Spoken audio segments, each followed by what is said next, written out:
Le projet de métro 3 vers Scarbeck serait-il compromis? Selon l'Écho, Belliris suspend le projet à cause du surcoût important pour construire le tunnel et les stations entre la gare du Nord et Bordet.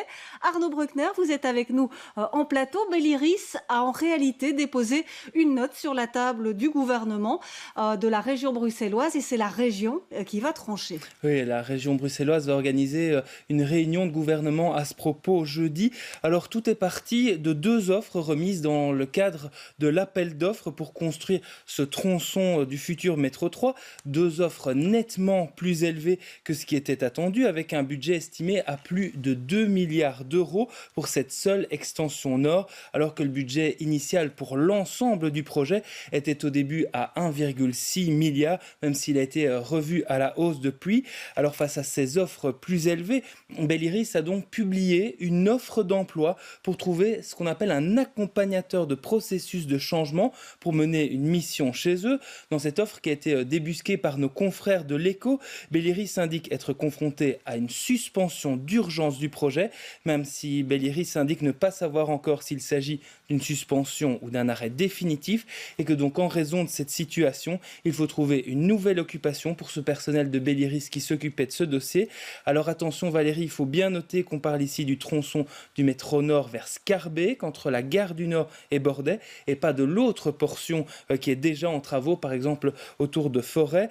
Et vous l'avez dit, une note à ce sujet a été transmise par Belliris au gouvernement bruxellois hier. Le dossier est donc entre les mains de l'exécutif régional désormais, et cela alors que le directeur de Belliris, Cédric Boussu, a été reçu aujourd'hui même par Karine Lallieu, la ministre fédérale en charge du dossier. Oui, eh bien justement, Arnaud, vous restez avec nous. On va tout de suite retrouver en direct Gilles Joignot. Vous êtes au cabinet de la ministre en charge de Belliris, Karine Lallieu. Alors dites-nous, quelle est la position de la ministre ce soir ? Eh bien justement, c'est ce que Karine Lallieu va nous expliquer tout de suite.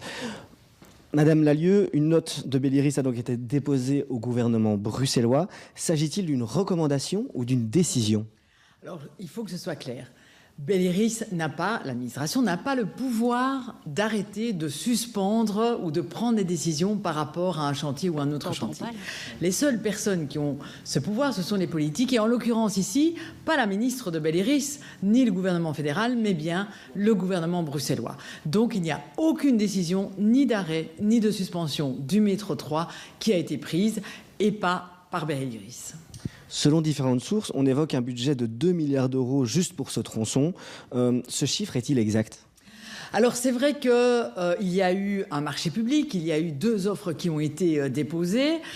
Peu d'offres donc ont été déposées et elles sont effectivement très très élevées. Alors dans ce cadre-là, il était normal que Belliris communique avec le gouvernement bruxellois pour lui expliquer où en étaient les offres. Mais vous savez que quand une entreprise remet une offre, eh bien, il y a une analyse de ces offres et puis il y a une négociation, un dialogue qui se fait entre les experts, entre la STIP et l'offre. Et donc aujourd'hui, on est à l'examen de l'offre et on n'est pas du tout dans le cadre d'une décision. Et encore une fois, ce ne sera que le gouvernement bruxellois qui pourra prendre une décision. Et quelles sont les options qui sont sur la table aujourd'hui ? Alors toutes les options sont ouvertes, mais les options, c'est le gouvernement bruxellois.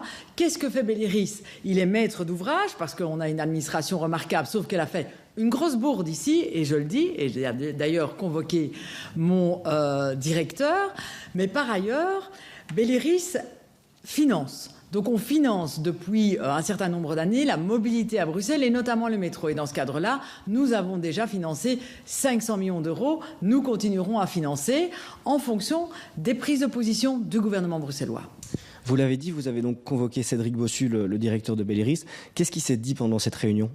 Mais écoutez, c'est simplement pour dire qu'il fallait être très attentif où était le pouvoir de chacun et de ne pas faire des maladresses comme il a fait en lançant effectivement des rumeurs ou même plus qu'on suspendrait ou qu'on arrêterait le métro. Mais je veux dire ici aussi que Belliris est une magnifique administration et je n'ai jamais eu de problème avec cette administration. C'est une maladresse. On a rectifié le tir et maintenant, effectivement, tous les éléments sont dans les mains du gouvernement bruxellois.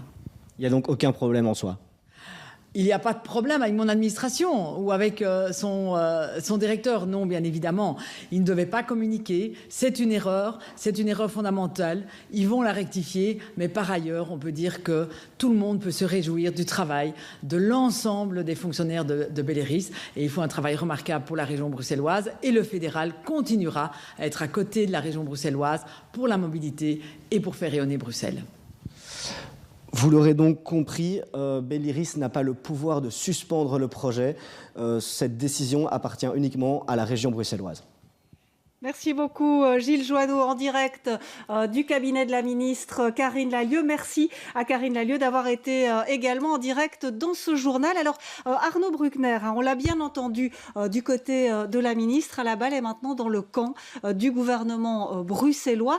Quelle est la position aujourd'hui de ce gouvernement régional ? Alors pour l'heure, ni Rudy Vervoort ni Elke van den Brandt n'ont souhaité s'exprimer sur ce dossier face caméra. Reste que le gouvernement nous a communiqué une réaction officielle dans laquelle il se dit très surpris, mais que Belléris avait bien informé le gouvernement début de semaine de ces 2 offres reçues. Et si le sujet, on l'a dit, sera bien sur la table du gouvernement bruxellois jeudi, on nous indique qu'aucune décision n'est prise à ce stade, mais que le métro reste un projet important pour le gouvernement bruxellois, comme on dit, suite au prochain épisode. Eh bien, merci à vous Arnaud Bruckner d'être venu nous donner toutes ces informations en direct.